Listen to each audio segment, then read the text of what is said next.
Buenos días a todos. En primer lugar, agradecer la asistencia a todos los presentes y la invitación a la organización.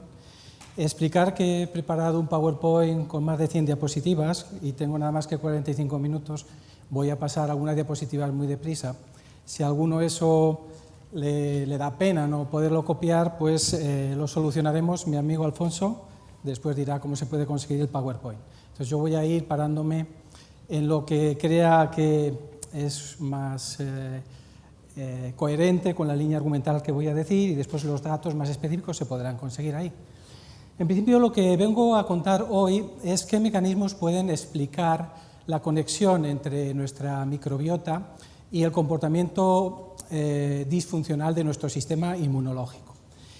No voy a dar, lamentablemente, soluciones perfectas, para nada. Simplemente vengo a explicar las líneas de investigación que se están siguiendo y de qué manera pues eso nos permitirá integrar tendencias como el abordaje dietético, el abordaje con complementos, con probióticos, con prebióticos, para poder hacer un tratamiento, de momento vamos a decir complementario, a los pacientes que tienen enfermedades autoinmunes, porque la mayor parte de las veces, lamentablemente, pues hay que decirlo, que no van a ser tratamientos que tengan una evidencia científica lo suficientemente elevada para que puedan ser unos tratamientos específicos, ¿no? Lo digo porque, como voy a entusiasmar mucho a lo largo de la presentación, a lo mejor se pierde la perspectiva, y la perspectiva real es esa, ¿eh? Entonces, siempre procuro empezar las charlas con esta diapositiva, que es una diapositiva antigua, del año 1966, de Diver, en la cual relaciona los factores que están vinculados a la morbimortalidad con la inversión económica que se hace por parte del Ministerio de Sanidad. Y es muy interesante ver la poca repercusión que tiene, o que tenía entonces, la inversión en el sistema de cuidados, en los hospitales, médicos y enfermeras, en la morbimortalidad. Es decir, la mayor parte del dinero nos lo gastamos en un sistema sanitario que al final repercute poco en la morbimortalidad. ¿Y qué es lo que más repercute en la morbimortalidad? Pues lo que más repercute es nuestro estilo de vida y nuestro entorno. Y lo que nos queda es la biología humana, que aquí aparece como algo separado, pero que en realidad, a partir de esa década de los años 70, hemos ido viendo que todo está interconectado a través de la epigenética. Las modificaciones que se producen en nuestro estilo de vida y en el medio ambiente van a modificar la manera como nuestro genoma es leído por nuestra maquinaria genética, ¿no? Bien, nosotros nos relacionamos con las bacterias, con nuestra microbiota de una manera semejante a como lo hacen las plantas. O sea, nos proporcionan nutrientes y nosotros también les proporcionamos nutrientes. De esa manera, pues hay una sinergia que se puede comparar en los sistemas de señalización. Y si nosotros analizamos el número de células que tenemos frente al número de bacterias, sorprende la ecuación, pues tenemos más cantidad de bacterias, 49 por 10 elevado a 13, que de células. O sea, el número cuantitativo de bacterias que componen nuestro microbioma es mayor. Nuestra microbiota es más numerosa que el número de células. Y esta microbiota va a producir también una serie de proteínas, un proteonoma, y una serie de metabolitos, un metaboloma, que va a caracterizar el comportamiento global, como si fuese un ente sinérgico unido, que tiene toda esta serie de gérmenes en los lugares, por ejemplo, en nuestro intestino. Y lo que vamos a ver, o lo que voy a intentar explicar en el poco tiempo que tengo, es de qué manera este sistema influye en el comportamiento de nuestro sistema inmunológico, en sus funciones básicas, y de qué forma, teóricamente, nosotros podríamos influir sobre ellas. También intentaremos pasar sobre la evidencia científica que hay sobre determinadas intervenciones para ver qué es lo que se ha podido demostrar mediante la metodología de ensayos clínicos con respecto a esto, pero hay un dicho en investigación que dice: la ausencia de evidencia no es evidencia de ausencia. Siempre hay que estar atento a todas las ideas porque la ciencia va evolucionando, ¿no? Y al final pues podemos converger en un punto muy alejado al que estamos ahora. Una de las cosas más interesantes en el campo de la genética ha sido el estudio de los gemelos monocigotos, que tienen, por tanto, un genoma idéntico, pero que han sido separados del medio familiar. Curiosamente, en enfermedades modelo de enfermedad autoinmune, como la artritis reumatoide o el lupus eritematoso sistémico, encontramos una concordancia relativamente baja cuando la comparamos con la heredabilidad, es decir, que parece como el medio familiar y el entorno que está viviendo esa persona le va a influir de una manera más determinante en el desarrollo de esa enfermedad que el propio genoma. Curiosamente, vamos a ver ahora que no solamente vamos a heredar digamos, esos genes paternos, sino también gran parte de la microbiota, como ahora voy a ir explicando. Cuando se analiza el líquido amniótico del saco fetal, pues vamos a ver ya la presencia en algunos casos de determinadas bacterias que son deglutidas por el feto y que van a empezar a proporcionar un estímulo al sistema inmunológico que va a participar en su maduración. Vamos a ver cómo a lo largo de la línea temporal, en el momento del parto, los partos van a provocar también de nuevo una deglución de las secreciones que hay en el canal del parto y va a ser otro estímulo que va a diferenciar el comportamiento y la tendencia de este microbioma y cómo se va a interrelacionar con nuestro sistema inmunológico, de tal manera que los niños que han nacido de cesárea, por el hecho de no haber tenido este estímulo, con esa deglución de estas bacterias, pues van a tener más riesgo de tener alteraciones en esta riqueza del microbioma, lo cual les va a dejar probablemente más expuesto al desarrollo de determinadas patologías. A lo largo de la primera etapa de la vida, la lactancia materna o no, también la flora que está en los conductos galactóforos va a pasar también al aparato digestivo y va a enriquecer de nuevo este microbioma. Después, según el abordaje que se tenga de las enfermedades de este niño, los médicos que sean más conservadores o menos, el bombardeo de antibióticos que se hace muchas veces de manera excesiva sobre estos niños también va a generar otra serie de alteraciones que van a justificar o que van a acabar en esto que vamos a denominar disbiosis, o sea, un cierto desequilibrio en lo que sería la flora normal presente en el sujeto sano, que va a estar en la base de una predisposición añadida que va a tener el sujeto a desarrollar otras enfermedades. Yo puedo tener una disbiosis y esa disbiosis puede ser un factor que va a detonar en el futuro en una enfermedad o no. Eso va a depender de otras circunstancias que se van a sobreponer. Ese microbioma va a estar continuamente comunicándose con mi sistema inmunológico, pero el sistema inmunológico va a recibir otras señales.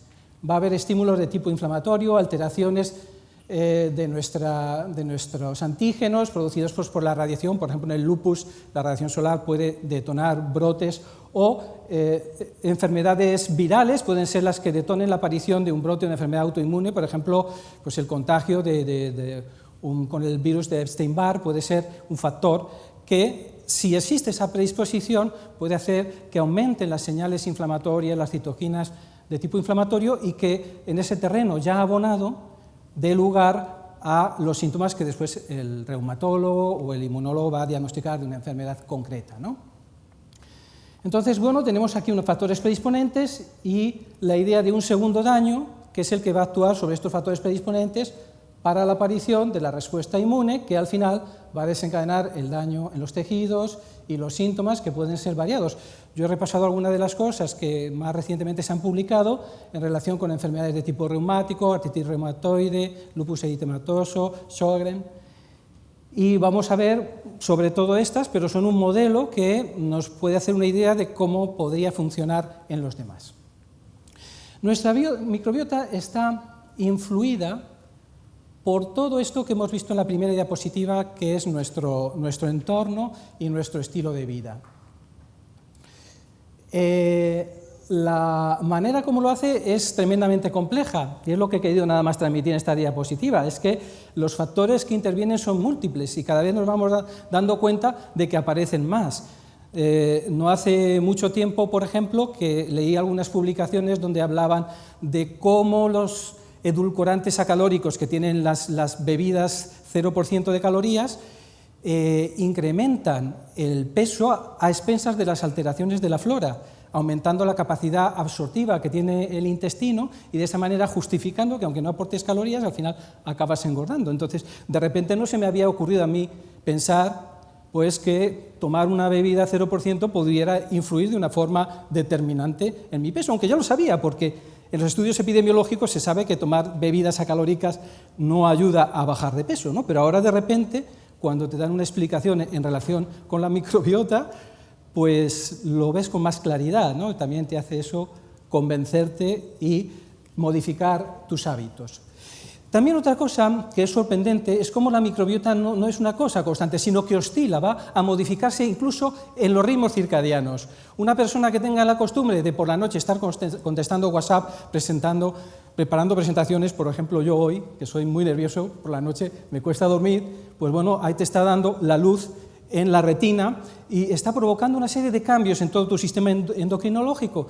La luz inhibe la secreción de melatonina, que es un gran controlador del resto del sistema endocrinológico, pone a cero el reloj del cortisol, pone a cero el reloj de los estrógenos, de la testosterona, haciendo que de esa manera tú puedas ajustar todos esos ritmos necesarios para el buen funcionamiento de tu sistema inmunológico y también de tu sistema neurovegetativo. Pues las floras también van en paralelo. Las personas que tienen la mala costumbre de alterar estos ritmos de la naturaleza con la luz artificial, vamos a ver que su microbioma también les predispone más a la obesidad. Y son muchos los factores. El que quiera profundizar más, recomiendo un libro que ahora está de moda, que es Los relojes de la vida, de Marta Garulet. Seguro que todos lo conocen.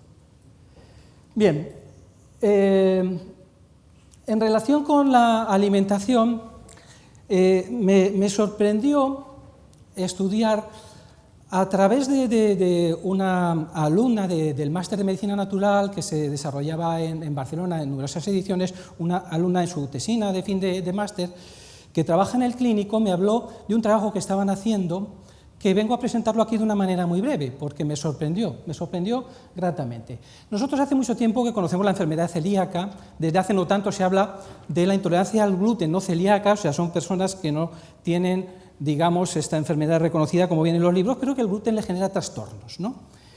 Pues bueno, ella me contó, bueno, aclarar que es una enfermedad que se asocia también a otras enfermedades de tipo autoinmune, antes que nada, y después explicar lo que hicieron exactamente.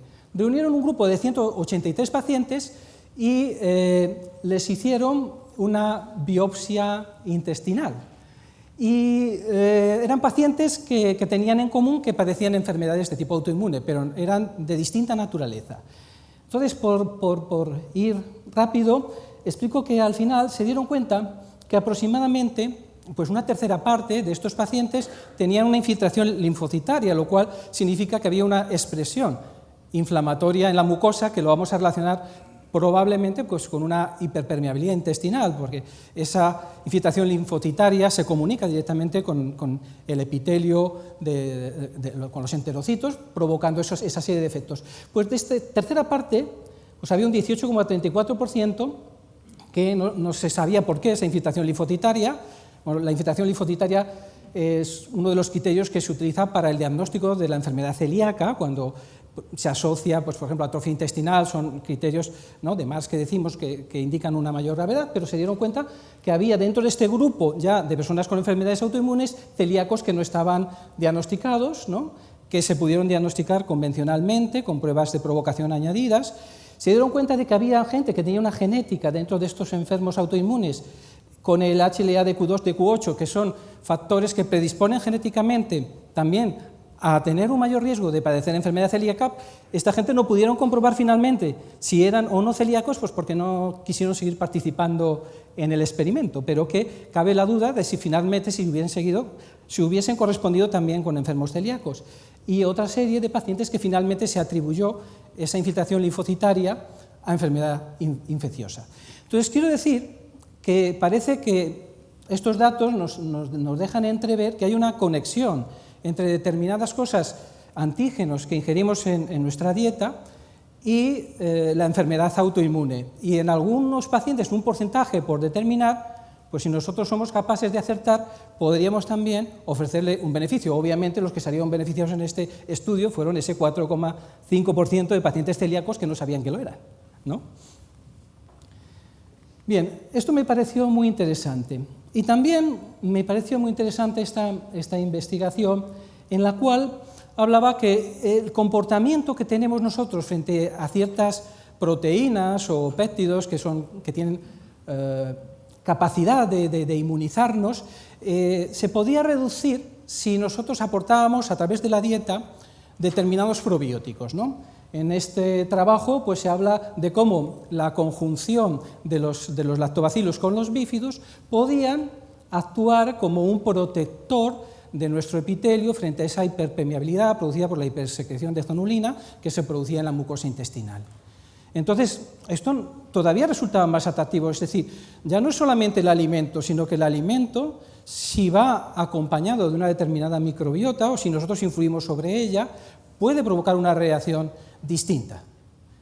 Y eso también tiene una orientación a la terapéutica, ¿no? Bien, pues no solamente los edulcorantes que comentaba antes influyen sobre la microbiota, sino vemos que hay una cantidad enorme de productos que ingerimos y que al final van a influir también de la misma manera. Prácticamente parece que todos estos productos de la sociedad en la que vivimos, con todos sus beneficios, pues tienen ahí una penalización en forma de elementos que van a perjudicar sobre el comportamiento de esa microbiota sana. Y por supuesto no podemos separar tampoco esos elementos de los elementos de naturaleza psicológica, el estrés, el estilo de vida acelerado, el comer deprisa, el no masticar, que lleva eso, ¿no? Dedicar poco tiempo a las comidas, que nos lleva también a alterar el ritmo circadiano, acostarnos más tarde, todo es un paquete. Y es la primera diapositiva que he puesto, estilo de vida.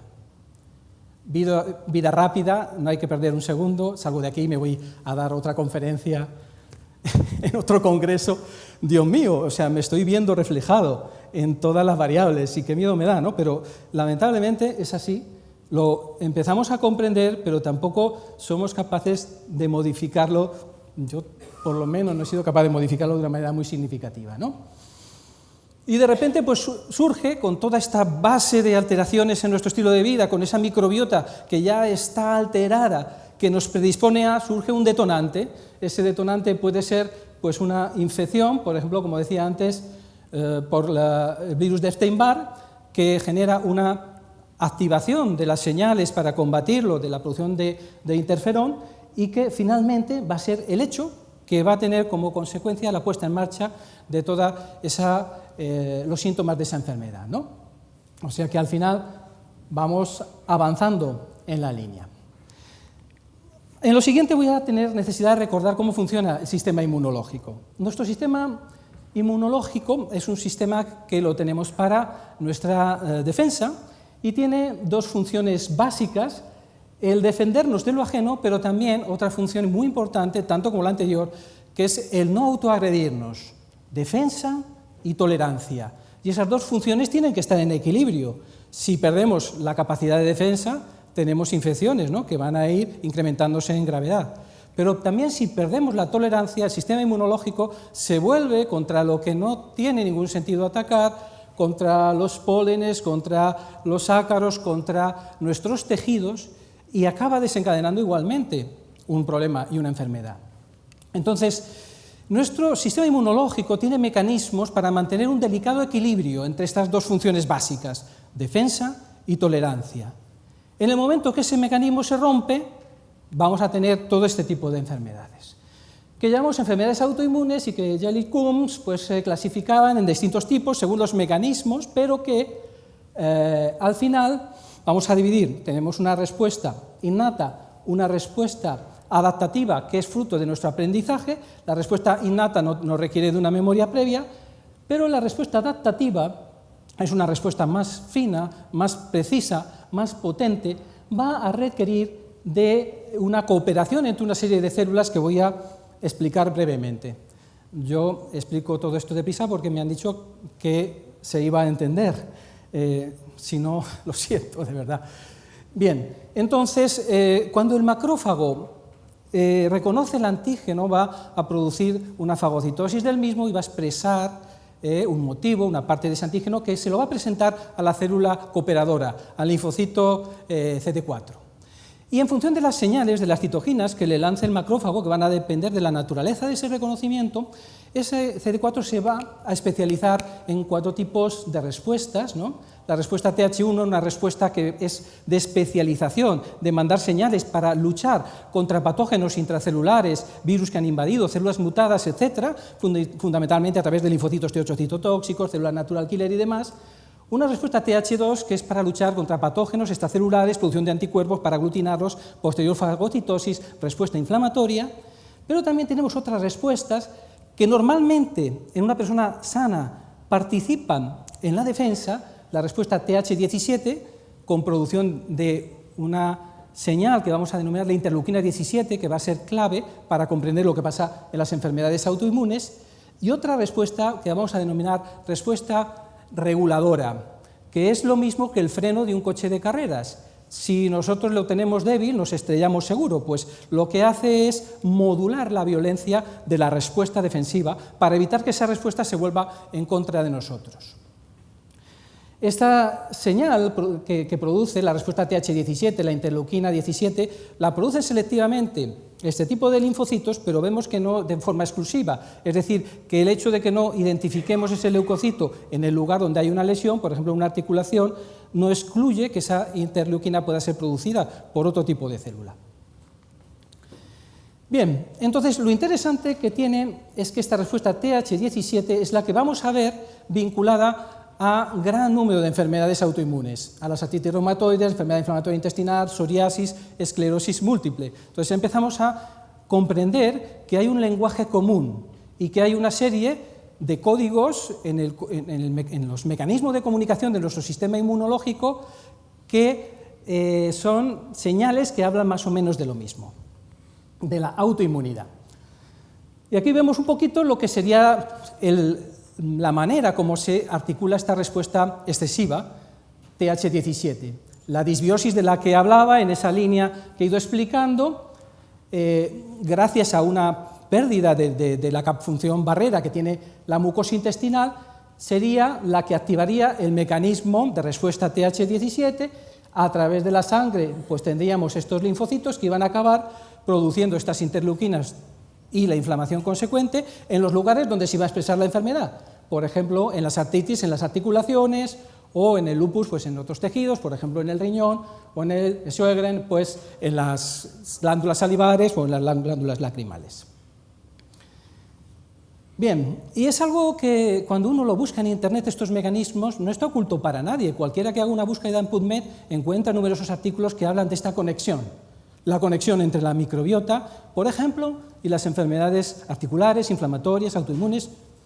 Aquí tenemos un artículo del año 2016 que explica con muchísimo detalle todos estos mecanismos. Interesante, y yo creo que muy conocido, de cómo el sistema inmunológico desarrolla su función de tolerancia, es lo que se ha venido a llamar la hipótesis de la higiene, que lo que nos dice simplemente es que la exposición a los microbios es la que favorece la maduración del sistema inmunológico en esta función de tolerancia y va a ser la que va a permitir que nosotros no desarrollemos estas enfermedades autoinmunes.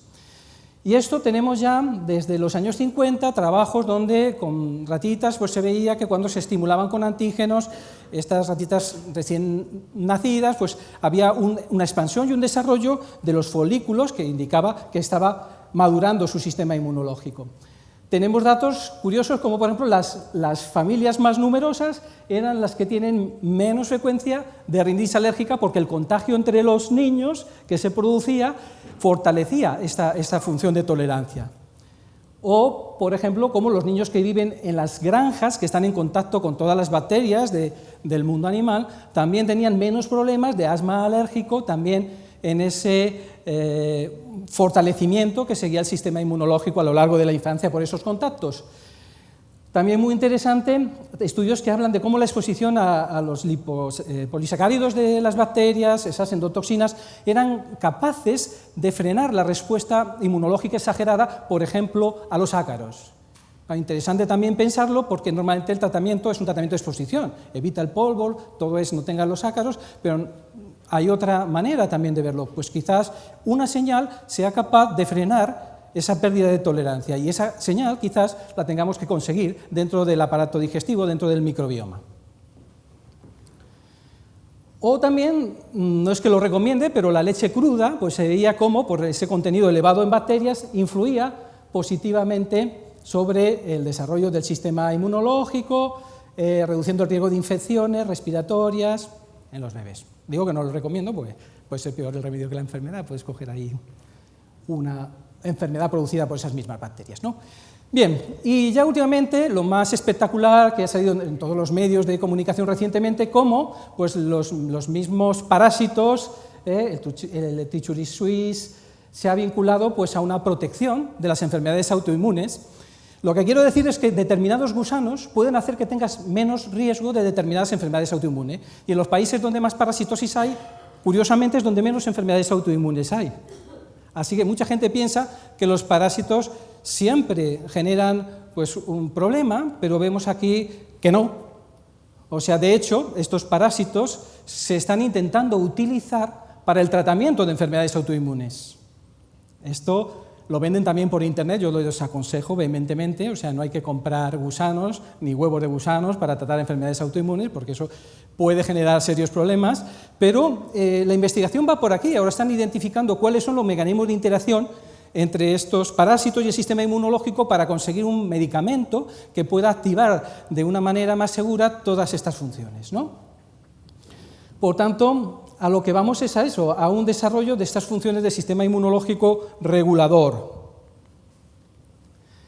Bien, incluso en la diabetes de tipo 1, que no deja de ser también una enfermedad de naturaleza autoinmune, vemos una conexión, como la pobreza del sistema inmunológico, la pobreza, quería decir, del microbioma, favorece el desarrollo más frecuente de esta enfermedad, por esos mecanismos de más fácil pérdida de tolerancia.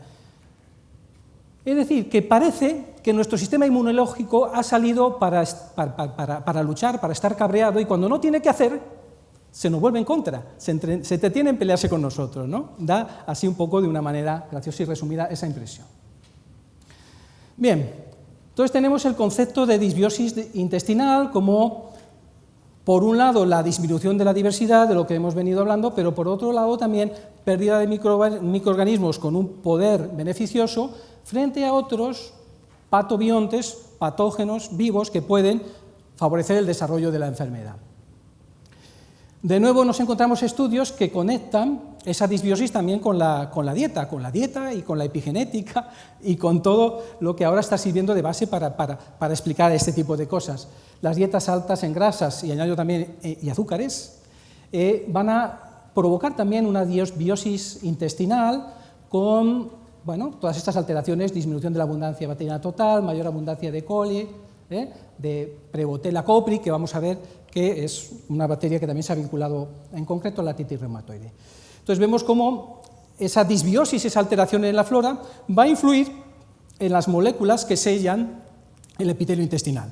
Ahí tenemos cómo el Claudin 2 es una de esas moléculas que se va a ver influida, abriendo esas uniones, favoreciendo la entrada masiva de antígenos hacia la mucosa intestinal.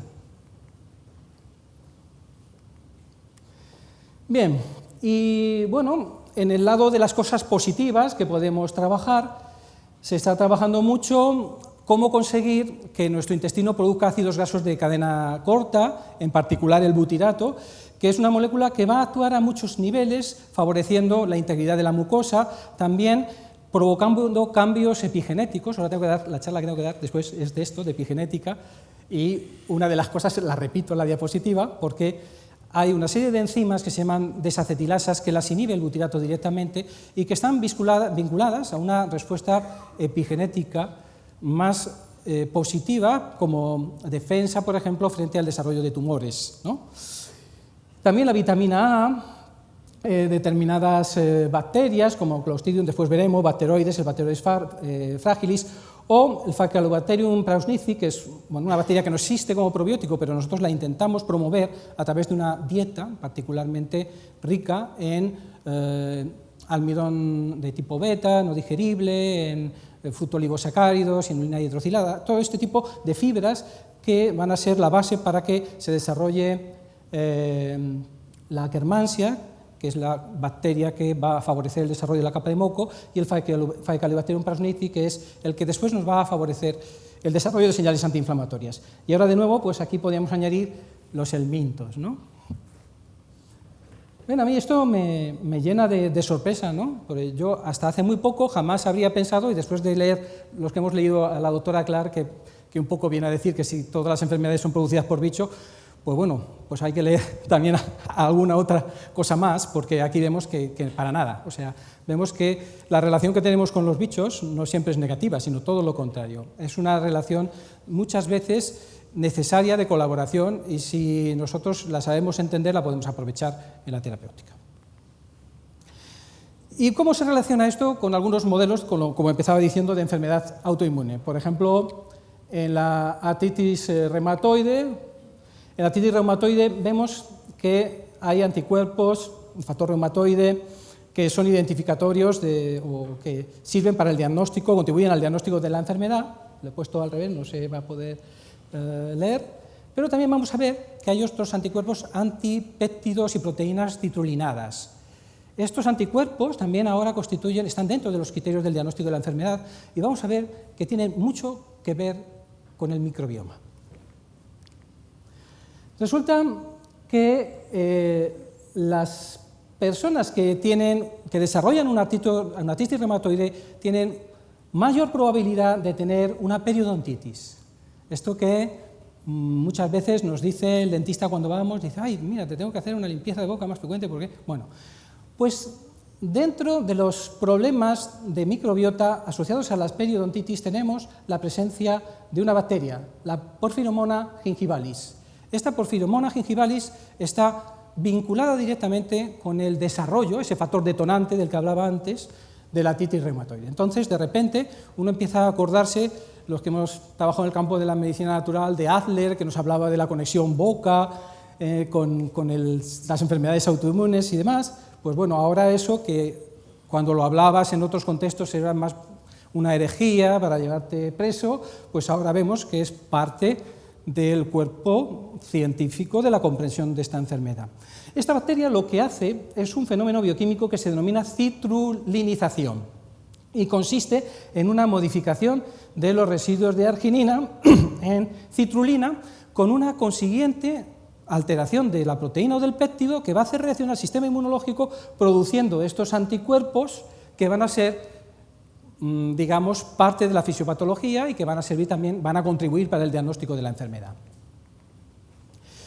Pero aún hay más, También cuando repasamos la literatura en la artritis reumatoide nos damos cuenta que ya en los años 60 se hablaba que el microbioma de estas personas con artritis pues tenían ciertas bacterias que se implicaban en la enfermedad, como el Clostridium perfringens. Se hablaba también en los años 70 de que era un problema relacionado con múltiples bacterias, y además recientemente, en el 2013, se ha visto que estas personas tienen un desequilibrio en determinada flora fermentativa, la Prebotella copri y los bacteroides. Van a tener un aumento de las bacterias Prebotella, de este género copri, en relación al contenido con bacteroides. Esto sumado a la predisposición genética, como antes explicaba en la diapositiva esa lineal, parece ser un hecho que favorece que pueda haber un empeoramiento de la enfermedad.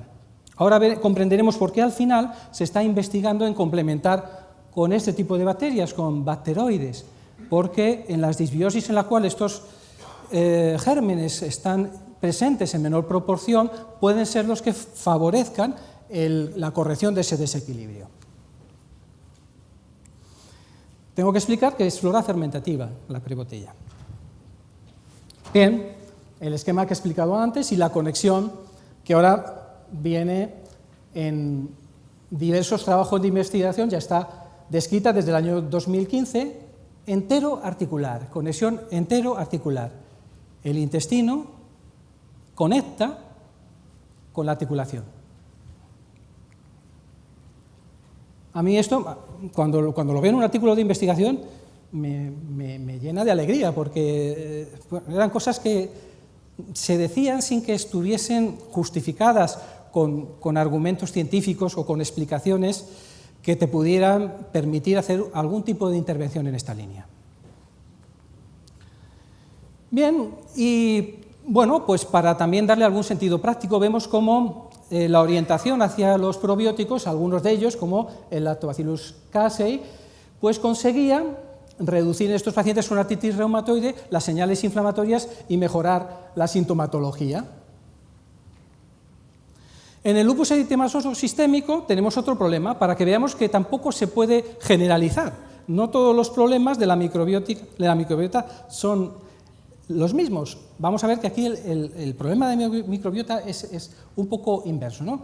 En el lupus eritematoso tenemos de nuevo una enfermedad autoinmune, sistémica, con aparición de lesiones cutáneas, de lesiones orgánicas, como por ejemplo las nefritis, que pueden derivar en la insuficiencia renal, y también vemos una conexión entre la microbiota, el sistema de las mucosas, el sistema linfático de defensa de las mucosas y la enfermedad. Lo que se ha visto en pacientes con lupus eritematoso sistémico es que tienen una dificultad para eliminar los linfocitos autorreactivos en la mucosa. Entonces, interesante el concepto. Nuestra mucosa elimina células que potencialmente se pueden volver contra nosotros. Detecta aquellas células que se están saliendo del redil, que pueden convertirse en enemigos, y cuando esta función del intestino se debilita, nos encontramos situaciones como las que se han descrito en el lupus eritematoso, que aparecen más cantidad de células hiperreactivas que van a provocar después el desarrollo de todos los síntomas de la enfermedad. Y aún hay más. Además, se ha descrito una disbiosis, en este caso, lo que tenemos es un desequilibrio en la relación de Firmicutes frente a Bacteroidetes.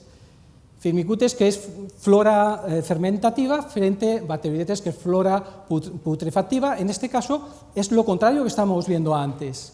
Vemos por eso la dificultad que tenemos nosotros para extrapolar. Son bacterias distintas, pero vemos cómo los desequilibrios no son específicos de todas las enfermedades, sino de una enfermedad en particular. Por tanto, nosotros tenemos que comprender en qué sentido tenemos que actuar, porque parece ser que no va a conseguir el mismo resultado en las mismas personas. Por ejemplo, un aumento de la flora fermentativa está muy vinculada al desarrollo de la obesidad. Entonces, pues no es lo mismo para todo el mundo. Bien, y también vemos conexiones con cosas como la complementación, el aporte de vitamina A, aparte de las funciones que sabemos que tiene epitelizantes, pero también modificaba la flora en un sentido positivo. Y, bueno, también la sorpresa, si antes nos llamaba de atención todo esto de los parásitos que pudieran tener algún tipo de beneficio, pues ahora se está centrando la atención en la transferencia de bacterias intestinales humanas. O sea, así hablando en plata, cogen la caca de una persona sana y se la ponen a una persona enferma, con la esperanza de que la alteración que produzca esa implantación corrija las alteraciones de la microbiota que están en la base del desarrollo de la enfermedad.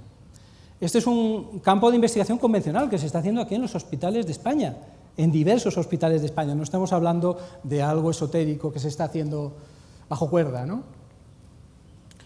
Y también el Sjögren, que es una enfermedad que puede presentarse de forma primaria, pero que también muchas veces se presenta asociada a otras enfermedades autoinmunes, en las cuales vamos a ver una cosa interesante. La consecuencia de la enfermedad, que es la sequedad bucal, en este caso, produce una alteración del microbioma. Y eso me lleva también a lanzar una pregunta al aire. ¿Qué es más importante, la alteración de la microbiota, que produce una alteración después en el organismo y la enfermedad, o la enfermedad que pueda ser la causante de la alteración en la microbiota? Son preguntas que no las tenemos que hacer. En este caso, parece bastante obvio que es a la inversa. Las personas que tienen sequedad van a tener hiposalivación, tienen una frecuencia mucho mayor de caries cervical, un aumento de la flora fermentativa acidificante que va a desmineralizar el esmalte y una mayor frecuencia de candidiasis oral. Pero no solo eso, sino que también vamos a ver ese mismo tipo de conexión que reproducíamos en las dos enfermedades anteriores modelo, artritis reumatoide y lupus eritematoso, con un aumento de la expresión de los linfocitos Th17 y de la interleuquina Th17. Bien, y bueno, pues esto lo he dicho muy deprisa, no sé cuánto se habrá podido asimilar, por eso ya lo primero que decía es que hay un PowerPoint donde está más o menos con el texto explicado. Mi mujer siempre se pone frenética cuando me va a decir estos PowerPoint, dice, PowerPoint de 45 minutos, 5 o 6 diapositivas, no más. Digo, no, porque después o haces unos apuntes o después la gente tampoco puede quedarse con todos los datos que tú pretendes trasladar, ¿no? Y, en fin, pues esta era un poquito la idea de hacerlo así tan extenso. Y, bueno, opciones terapéuticas orientadas a la microbiota. Podemos estudiar cómo, en este artículo, nos propone toda una serie de intervenciones muy segmentadas, empezando, en primer lugar, por la dieta. ¿Qué podemos hacer para mejorar la microbiota y la salud intestinal a través de la dieta? Pues parece que la clave va a estar dirigida a incrementar la producción de ácidos grasos de cadena corta, en particular de butirato. No toda la flora que se utiliza normalmente, de tipo lactobacillus o bifidus, son productores de butirato, pero producen sustratos como el ácido propiónico, el ácido acético, que van a servir de nutrientes a la bacteria que son productoras de butirato. Y lo que vamos a ver es que conseguir un aumento de estos ácidos grasos de cadena corta va a provocar, atención, cambios epigenéticos. Ya he dicho que después voy a dar una charla de esto, por eso no me puedo contener explicarlo.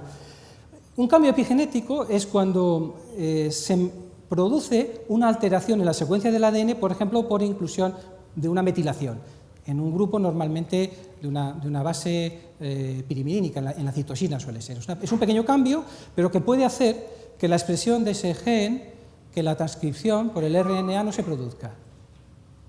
Entonces, bueno, pues parece que el butirato y que una dieta rica en estos elementos que pueden promover esta flora, fibras solubles, las tenemos en las legumbres, en las alcachofas, en las zanahorias, en un montón de alimentos, pues podían contribuir también a que aumente la cantidad de ácidos grasos de cadena corta en el intestino y que de esa manera nuestro genoma se exprese de una manera distinta, más favorable para el mantenimiento de la salud. Esto es muy interesante y en lo que es el tema que vengo a tocar hoy, uno de esos cambios epigenéticos que se pueden conseguir es una mayor diferenciación de esta respuesta de linfocitos T reguladores, que como explicaba antes son los frenos que van a reducir la intensidad de esa respuesta inflamatoria. Entonces, pues ya nos podemos ir con algún tipo de consejo, dice, voy a intentar dar más protagonismo en mi dieta a las verduras. Ya desde mis hijos pequeños, es un reto, yo tengo 2 hijos y cada día lo vivo, pero hay que intentar incrementar el consumo de verduras y también de frutas. Y las vitaminas también, de nuevo, van a influir tanto en el estado del microbioma como de la mucosa. Entonces, una alimentación equilibrada va a ser base para también tener una microbiota sana. Otra de las propuestas terapéuticas es el uso de antibióticos.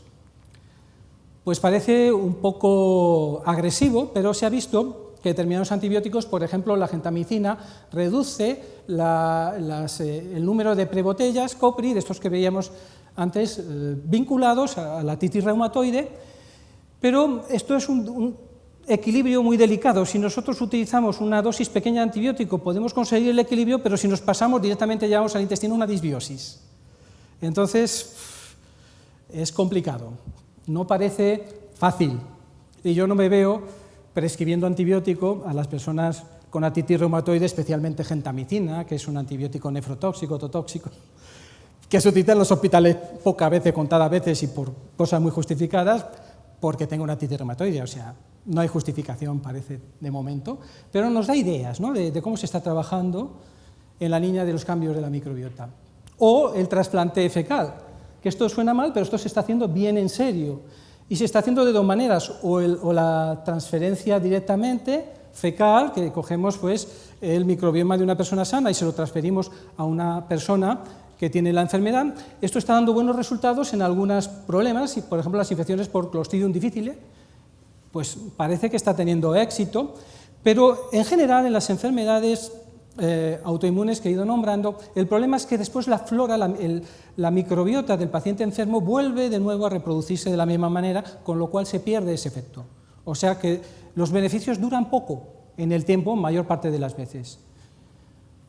Otra de las posibilidades que están trabajando algunos laboratorios, y a mí me parece muy interesante, seguro que aquí uno lo tiene en la mente, es la transferencia de material filtrado estéril, o sea, no la bacteria viva, sino simplemente los antígenos que van a interrelacionarse con nuestro sistema inmunológico, favoreciendo estas relaciones de tolerancia inmunológica.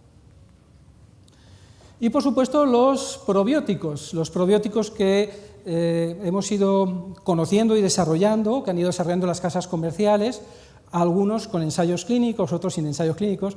Hoy día parece que esto de los ensayos clínicos, cuando recomiendas algo, va a ser bastante importante, porque la evidencia científica parece que como no lo respalde, estás ahí expuesto al escarnio público.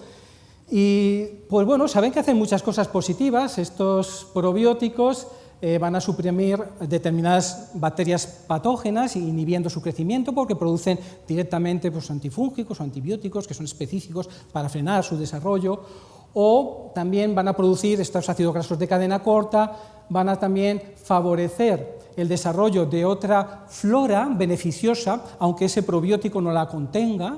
Entonces, algunas bacterias que no existen como probióticos porque no son cultivables pueden aumentar si nosotros damos determinados probióticos que favorecen el medio, por ejemplo, acidificándola, que las nutre, ¿no? Y también muy interesante el enfoque de conseguir esas señales que son capaces de regular el comportamiento inflamatorio del sistema inmunológico. Por ejemplo, el aumentar la población de Faecalibacterium prausnitzii va a conseguir aumentar los niveles de interleuquina 10, que es una señal que frena la respuesta autoinmune, que frena la respuesta de tipo inflamatorio. Y también van a conseguir una interrelación con la mucosa que a su vez va a producir señales químicas que influyen sobre todo el comportamiento del sistema inmunológico, ¿no? Bien, pues de esa manera vamos a conseguir como determinadas combinaciones, antes hablaba Lactobacillus bifidus, pues son capaces de reducir la sobreexpresión de estos linfocitos Th1 de los que hablaba antes y de los Th17. El Lactobacillus casei, ya hablaba antes, también es capaz de mejorar, y hay publicaciones, ensayos clínicos controlados, a la manera como se experimenta con medicamentos, los síntomas de la artritis. Los cócteles probióticos también han conseguido aumentar las señales de tipo antiinflamatorio que controlan la respuesta autoinmune. Y bueno, muchos de esos probióticos ahora los están desarrollando laboratorios con esa idea, combinar bifidus, acidophilus, con prebióticos, lo que ahora se ha puesto de moda, que llaman simbióticos, ¿no? Que son precursores de esos ácidos grasos de cadena corta con flora, que son capaces de transformarlo y hacer una influencia positiva sobre la mucosa y sobre el sistema inmunológico. Y otras bacterias que a lo mejor ahora no son tan conocidas, como el Bacillus coagulans. Y de nuevo, pues aquí ya empiezo con el vínculo que hay entre determinadas bacterias del laboratorio que se comercializan con interés de conseguir una indicación médica y que por tanto están sometidas a todos los ensayos clínicos como si fuese un nuevo medicamento, pero que existen y que están publicadas y que, bueno, pues desde el punto de vista de los médicos, que nosotros estamos ahí sometidos a que lo que recomendemos tenga una evidencia, pues es lo que nos va a dar la posibilidad de trabajar con cierta tranquilidad y seguridad. Ahí vemos cómo con evidencia de tipo A tenemos cómo la complementación con probióticos en los últimos meses del embarazo y durante la lactancia tiene un efecto también positivo en la prevención de las dermatitis atópicas en el niño. ¿Qué cosa más interesante? Pues le das a la madre cuando está embarazada unos probióticos y resulta que si tiene atopia, que es una enfermedad que tiene un componente importante hereditario, pues su hijo va a tener menos probabilidad de desarrollarlo.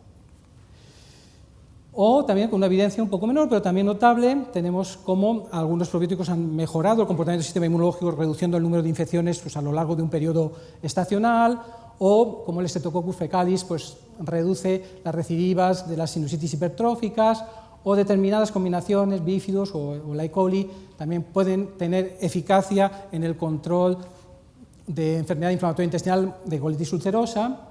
Y ya con ensayos clínicos, pues con menos consistencia o de un nivel de evidencia más bajo o con datos más contradictorios, llamamos nivel de evidencia C, tenemos también el uso de probióticos, que puede ser válido para enfermedades como las alergias, la colitis colágena, la enfermedad de Crohn, la artritis reumatoide.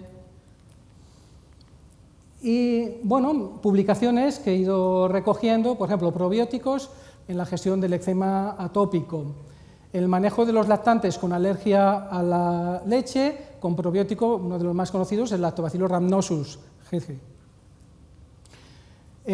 Como el Lactobacillus johnsoni, pues es de utilidad para el tratamiento de la rinitis alérgica perenne, combinado con los antihistamínicos. Bien, pues aquí tenemos lo que hay una evidencia creciente que se va actualizando cada día. Yo recomiendo el Natural Medicine, es una página de suscripción, son 160 € al año, y yo los pago, bueno, me los pagan, pero quiero decir que eso hay que tenerlo pues porque antes, como mi profesión no solamente es de atención a los pacientes, médico que trabajo en consulta, sino también es de investigador, estoy muy acostumbrado a manejar la literatura científica, PubMed y todo esto, pero llega un momento en que es absolutamente imposible si no tienes tú un equipo especializado en hacer eso. Y eso es lo que hacen este tipo de páginas. O sea, te reúnen todo lo que se ha publicado de una manera, de tal manera que cuando llega a mi consulta un paciente y yo me quedo un poquito en la inopia, pues tú entras a esa fuente bibliográfica y te hace un resumen de toda la evidencia científica que hay del mundo de lo natural, o sea, los protocolos médicos, ya me los sé convencionales, vienen en cualquier libro de medicina bueno, del mundo de lo natural, que pueda servir de alternativa, porque la gente me viene pidiendo a ver qué puedo hacer yo, complemento a lo que me hace normalmente pues el reumatólogo o quien sea, pero que tenga un peso que me permita a mí estar tranquilo, y si pues el médico con el que me toca colaborar me pide explicaciones, pues yo no tengo ningún problema en darle a pasar a PDF y enviárselo por email y decirle, mira, esto es la evidencia que hay, esto es lo que hago, y aquí están las posibles interacciones, precauciones y demás, que como ves, las respeto.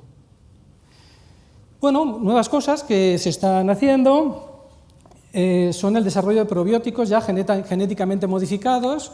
Podemos nosotros introducir genes con el interés de que esa flora pues, produzca determinados mediadores, por ejemplo, la interleuquina 10. Pues estos son mutantes producidos por nosotros, o sea, que hemos diseñado a propósito para producir moléculas que sabemos que están beneficiando a los pacientes que tienen problemas de autoinmunidad. Bueno, esto sería como la soja transgénica, pues también hay, por decirlo así, flora transgénica, ¿no? Hay flora modificada a propósito y con una intención. A mí me parece muy interesante igualmente, yo no tengo prejuicios con nada, y lo que quiero es el bienestar de mis pacientes. Si funciona, yo voy a ser el primero, si hay evidencia, en utilizarlo.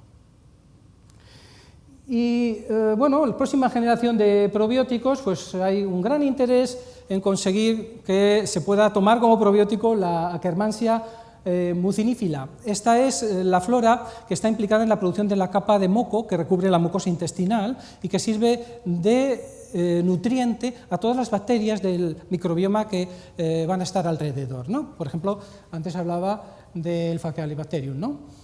Entonces se ha visto que las personas que tienen una población elevada de esta bacteria no tienen problemas de obesidad y no desarrollan síndrome metabólico ni diabetes. Entonces, pues, claro, llamativo. Y las personas que tienen problemas de obesidad resulta que una población reducida de esta bacteria, lo cual significa una capa de moco reducida. Actúa pues, sobre las señales de saciedad, sobre los sistemas de regulación de tipo cannabinoide, favoreciendo que la persona se sienta más saciada, pero también reduciendo la absorción de nutrientes, reduciendo la eficacia en la extracción de calorías a los elementos que normalmente no se digieren. Y bueno, pues parece que esto podría ser interesante para mejorar resultados con las quimioterapias, para retrasar el desarrollo de la diabetes. De momento no lo tenemos como probiótico. ¿Qué hacemos cuando yo quiero desarrollar esta bacteria tan interesante, que ya veo que todo el mundo toma nota, a pesar de que he dicho que hay PowerPoint? Pues yo lo que recomiendo a mis pacientes es que consuman almidones no digeribles, porque son los que hacen crecer esta bacteria. ¿Y qué le digo yo a mi paciente en la consulta? Pues que cueza la patata y que se haga ensalada de patata fría. La patata, cuando se enfría, modifica el almidón, se vuelve muy indigesto y es el alimento cuando llega al colon de este tipo de bacterias, con lo cual se desarrollan, ¿no? También, últimamente, les recomiendo que compren harina de plátano verde. Los pacientes que tienen la costumbre de tomar algún líquido por la mañana, por ejemplo un batido, el plátano verde es uno de los plátanos más ricos en este tipo de almidón. No, uno de los más ricos, no, el más rico. Entonces, con una pequeña cantidad hay que ir poco a poco, porque los efectos adversos de todo lo que son fibras son los gases, y si uno tiene además inflamada la mucosa, las molestias que se van a asociar, pues poco a poco, si no el paciente nos vuelve al cabo de la siguiente revisión enfadado. Bien, y antes hablaba de los bacteroides que se están estudiando, el interés que tienen, tenemos uno, el Tetratahiomicron, que es uno de los que está dentro de los candidatos para conseguir lo mismo, el control de citoquinas inflamatorias, obesidad, etc. El Bacteroides fragilis, que es una de las poblaciones de bacteroides más reducidas que tenemos dentro de este grupo de bacterias, pero que también van a ser interesantes para todo este control de la respuesta autoinmune en particular. No están disponibles, pero es a donde vamos dirigidos, a conseguir este tipo de probiótico. Ya he hablado antes, el Faecalibacterium prausnitzii, también dependiente de la capa de moco. Y bueno, para terminar, 45 minutos clavamos,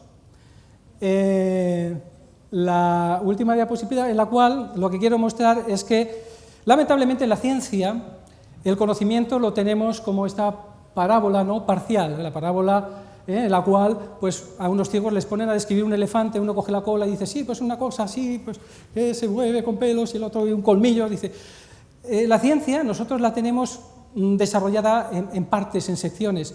Nos falta la visión en perspectiva, y lo que tenemos que intentar es no pensar que la última moda de lo que nos enseñan va a ser la solución definitiva de nada, sino entender que la ciencia tiene una evolución y sobre todo que necesitamos una integración. Los médicos tenemos el defecto perpetuo de la arrogancia. Lo hemos estudiado mucho, dedicamos muchas horas a seguir estudiando y nos creemos que lo sabemos todo, pero nos puede sacar los colores cualquier biólogo que se haya dedicado a estudiar el colmillito de delante de no sé qué, o un farmacólogo que haya estudiado la molécula de no sé cuán, o un psicólogo que nos hable de una cosa de la cual nosotros no tenemos ni idea. Necesitamos la integración en el conocimiento, necesitamos y todos a una, y esto es lo que ahora se ha puesto tan de moda que llamamos la medicina integrativa, o sea, es integrar no solamente las terapias tradicionales o que pueden tener un valor, pues porque son más o menos seguras, sino el integrar todo el cuerpo del conocimiento para comprender mejor la globalidad de lo que está pasando. Y hasta aquí mi presentación, un placer estar hoy con ustedes y muchas gracias.